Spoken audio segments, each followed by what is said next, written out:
जय माता दी। स्वागत है आप सभी का एक बार फिर से। दोस्तों, अगर आप अपनी लाइफ में कुछ नया सीखना चाहते हैं तो चैनल को सब्सक्राइब कर बेल आइकन को जरूर दबाएं। दोस्तों, नवरात्रि में ये 7 संकेत बताते हैं कि माँ दुर्गा आपसे प्रसन्न है और आपके घर में स्वयं आ चुकी हैं। ये संकेत आप अपने घर में जरूर चेक करना। नवरात्रि के पूरे 9 दिन देवी माँ को प्रसन्न करने के लिए सबसे अच्छा समय माना जाता है। इस समय देवी आराधना और पूजा पाठ का फल बहुत ही जल्दी प्राप्त होता है। नवरात्रि में माँ दुर्गा चैतन्य होती हैं, इसलिए इन दिनों की गई सच्ची भक्ति का परिणाम माता दुर्गा हमें तुरंत ही दिखा देती हैं। इस समय गलत कार्य करने से भी, क्योंकि माँ दुर्गा चैतन्य होती हैं, इसलिए इस समय गलत कार्य, बुरा कार्य करने का परिणाम भी माँ हमें तुरंत ही दिखा देती हैं और दंडित भी करती हैं। नवरात्रि के पूरे 9 दिनों तक पूर्ण सात्विक ढंग से रहना चाहिए। हमें 9 दिनों तक छल, कपट, ईर्ष्या, द्वेष का परित्याग कर देना चाहिए। दोस्तों, माँ दुर्गा जिस घर में आती हैं, उस घर को तीर्थों से भी ज्यादा पवित्र कर देती हैं, शुद्ध कर देती हैं। वहां रहने वाले सभी लोगों की बुद्धि भक्ति में हो जाती है। घर में शांति बनी रहती है, आनंद छाया रहता है। आप भी अपने घर में चेक करना। अगर इन 7 में से कोई भी एक संकेत आपको अपने घर में मिल जाए तो समझ जाना माता दुर्गा आपके घर आ चुकी हैं। दोस्तों, वीडियो में आगे बढ़ने से पहले वीडियो को लाइक कर चैनल को सब्सक्राइब जरूर करें। हमारे चैनल का मकसद ही है जनहित और जन कल्याण, इसलिए वीडियो को शेयर भी जरूर करें। आइए दोस्तों, जानते हैं कि वह कौन से संकेत हैं जो बताते हैं कि माँ दुर्गा आपसे बेहद प्रसन्न है और आपके घर आ चुकी हैं। दोस्तों, पहला संकेत है बार बार गौ माता का आना। कहते हैं जिस घर में माँ दुर्गा आती हैं, जिस घर में माँ दुर्गा रहती हैं, उस घर में उनकी बहन कामधेनु उनके दर्शन करने के लिए बार बार आती हैं। माना जाता है कि जिस घर में माँ दुर्गा रहती हैं, उस घर के इर्द गिर्द गौ माता घूमती रहती हैं और वहां से 9 दिनों तक नहीं जाती। दोस्तों, अगर आपके घर के इर्द गिर्द भी गौ माता घूमती रहती हैं और आपके हटाने के बावजूद भी वह आपके घर के आसपास से नहीं जाती, तो समझ जाना माता रानी आपके घर आ चुकी हैं।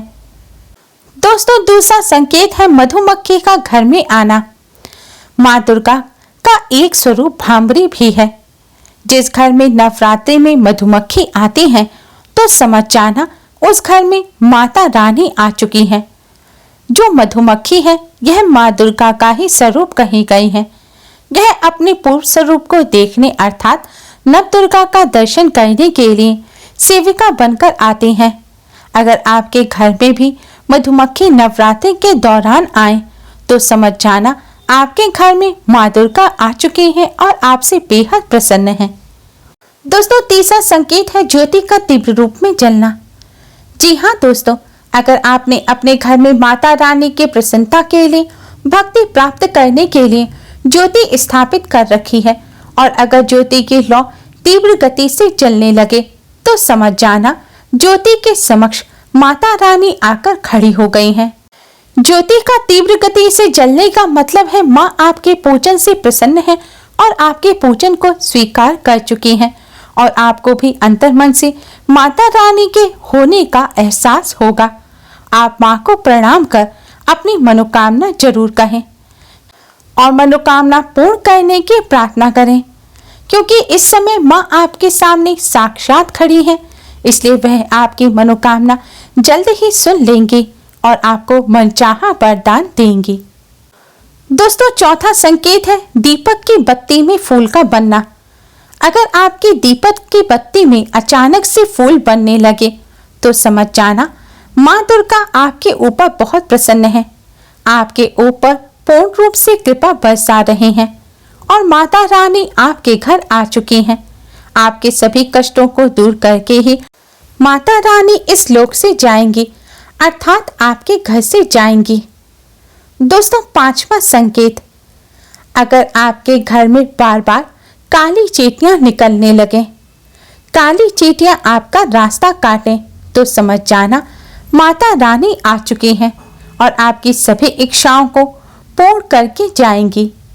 काली चींटियों को मां लक्ष्मी का स्वरूप माना जाता है। अगर आपके घर में नवरात्रि के दिन में काली चींटियां निकल आए तो आटे को भूनकर उसमें शक्कर मिलाकर आपको उन्हें भोग लगाना चाहिए। चींटियों को आटा डालना चाहिए। ऐसा करने से मां लक्ष्मी बहुत ही कृपा बरसाती है और मां लक्ष्मी की कृपा से घर में धन की कमी नहीं रहती। दोस्तों, छठा संकेत, अगर अचानक आपके घर में मनमोहक सुगंध आने लगे। यदि आपको अपने घर में अचानक इत्र जैसा कोई सुगंध आने लगे, तीव्र सुगंध आने लगे, ठंडी हवा चलने लगे, तो समझ जाना माता रानी आ चुकी हैं और अपने होने का एहसास आपको करा रही हैं और आप पर बेहद प्रसन्न हैं। आपके सभी कष्टों को दूर करने वाली हैं। दोस्तों, सातवां संकेत, अगर फटे कपड़े पहने कोई याचक आपके द्वार पर आ जाए तो समझ जाना माता रानी याचक बनकर आपके द्वार पर आई हैं। इसलिए नवरात्रि में कोई भी याचक आए तो उन्हें खाली हाथ ना जाने दें, क्योंकि नवरात्रि में माता रानी अपने भक्तों की परीक्षा लेने याचक बनकर आती हैं। इसलिए नवरात्रि में अगर कोई याचक आपके द्वार पर आए तो उसे यथासंभव दान अवश्य ही दें। ऐसा करने से मां की असीम कृपा आपको प्राप्त होगी। मां अपने उन्हीं भक्तों के द्वार पर याचक बनकर जाती हैं जिनसे वे प्रसन्न होती हैं। दोस्तों, नवरात्रि में मां अपने भक्तों पर प्रसन्न होकर इन 7 संकेतों को देती हैं। इन संकेतों के अलावा माता रानी जौ के द्वारा भी अपने भक्तों को संकेत देती हैं। नवरात्रि के प्रथम दिन जौ बोए जाते हैं। जौ को लेकर ये मान्यता है, जितने अच्छे और लंबे जौ होते हैं घर में उतनी ही ज्यादा सुख समृद्धि आती है। मां अपने भक्तों को जौ द्वारा भी संकेत देती हैं। जौ से भी आप पता कर सकते हैं कि मां आपसे प्रसन्न है और आपकी पूजा पाठ को स्वीकार किया है। साथ ही जौ से आप आने वाले साल की भविष्यवाणी भी जान सकते हैं। दोस्तों, अगर नवरात्रि के 1-2 दिन बाद ही जौ उगने लगे और खूब हरा भरा हो तो यह शुभ संकेत माना जाता है। इसे शुभ समृद्धि से जोड़कर देखा जाता है। इसके साथ ही घर में हर किसी का स्वास्थ्य भी अच्छा रहता है। जौ का अधिक बड़ा होना भी शुभ माना जाता है। जौ का अधिक बड़ा होना खुशहाली और सौभाग्य को दर्शाता है। अगर जौ सफेद और हरे रंग का होता है तो इसे बहुत ही शुभ संकेत माना जाता है। इसका मतलब होता है कि मां आपकी पूजा से प्रसन्न है। आपके पूजन और व्रत को मां ने स्वीकार कर लिया। पीले रंग के अगर जौ उगते हैं तो माना जाता है कि जल्द ही घर में खुशियों की दस्तक होने वाली है। अगर जौ का रंग नीचे से हरा और ऊपर से पीला होता है तो ये साल की अच्छी शुरुआत की ओर संकेत देता है और अंत बुरा होने का भी संकेत देता है। जौ से कुछ अशुभ संकेत भी मिलते हैं। कुछ ऐसे संकेत जिनके द्वारा मां बताती है कि आपको सावधान हो जाना चाहिए और मां का पूजन कर उन कष्टों से, आने वाले जीवन के कष्टों से छुटकारा पाने की मां से प्रार्थना करनी चाहिए।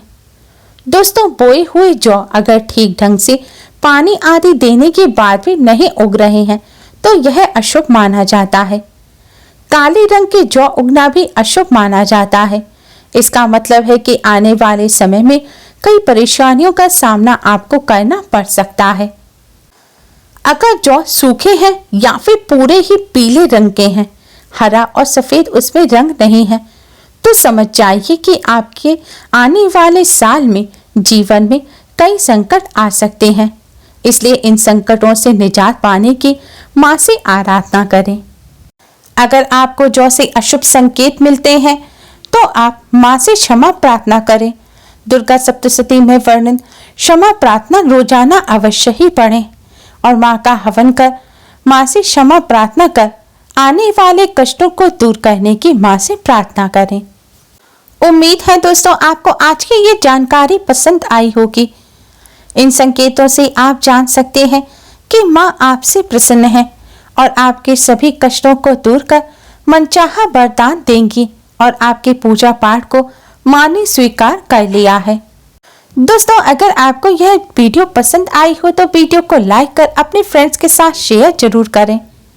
आपको नवरात्रि में माता रानी ने क्या संकेत दिए हैं हमें कमेंट बॉक्स में जरूर बताएं। और भी यूजफुल वीडियोस के लिए चैनल को सब्सक्राइब कर बेल आइकन को जरूर दबाएं और कमेंट बॉक्स में जय माता दी जरूर लिखें। Thanks for watching. जय माता दी।